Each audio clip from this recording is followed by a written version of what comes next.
destroy him, we did, m'lady. Terrible waste it was. His lordship, well, his neck and back was broken in the fall. Dead as a mackerel he was when we finally got the big beast off him.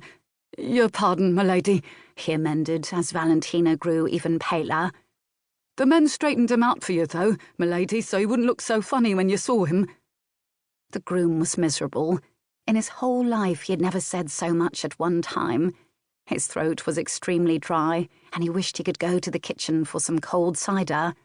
Nervously he tugged at his ear, and his feet moved restlessly upon the polished wide floorboards of the house's main entrance hall.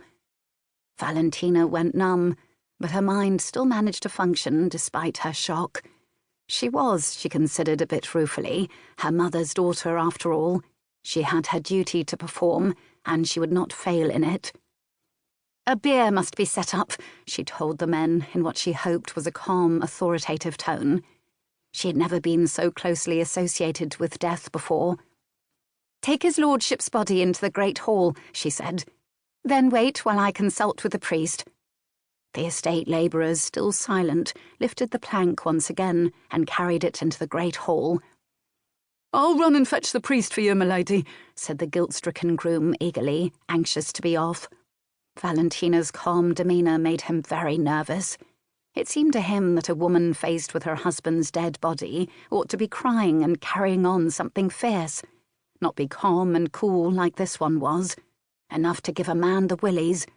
Maybe the news had made her go mad, the groom considered with a superstitious shiver. Valentina fixed him with a glassy gaze and nodded absently. Aye, she said. Go and find Father Peter. She stood perfectly still as the man ran off. I must sort this all out, she thought. But dear heaven, it all seemed so unreal. She had not seen Ned since the evening before, when he had come to her bedchamber to make love to her. She had married Edward Barrows just 3.5 weeks ago on the 6th of June. Now, on this first day of July, she suddenly found herself his widow. Poor mamma, who had despaired of ever seeing her wed, would be so very disappointed. Her parents. She must send a messenger to her parents. The messenger would be but a courtesy, of course, for Edward would have to be buried before her family in Worcestershire had time to get there. It was at least a 1.5 days' ride to Paradise Royal, and an equal time to return. As they were having an unusually warm summer, Valentina knew she would not be able to wait for her family to arrive before she buried Ned. In this heat, the body would quickly begin to stink. Tears welled up suddenly and without warning, filling her lovely amethyst-coloured eyes to overflowing. She brushed them away impatiently. Poor Ned. He had been a good man. It was not fair that he should lie dead in his own great hall on such a beautiful summer morning. Mistress Valentina. Lady Barrows turned.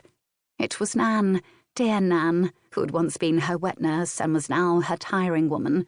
Nan had lost her own husband but 6 months back, and thus had been free to leave Paradise Royal with her young mistress when she married Lord Barrows. Is it all over the house, then? Valentina asked, suddenly weary. Aye. Nan put a strong arm around her mistress. Come and sit down now, my lamb.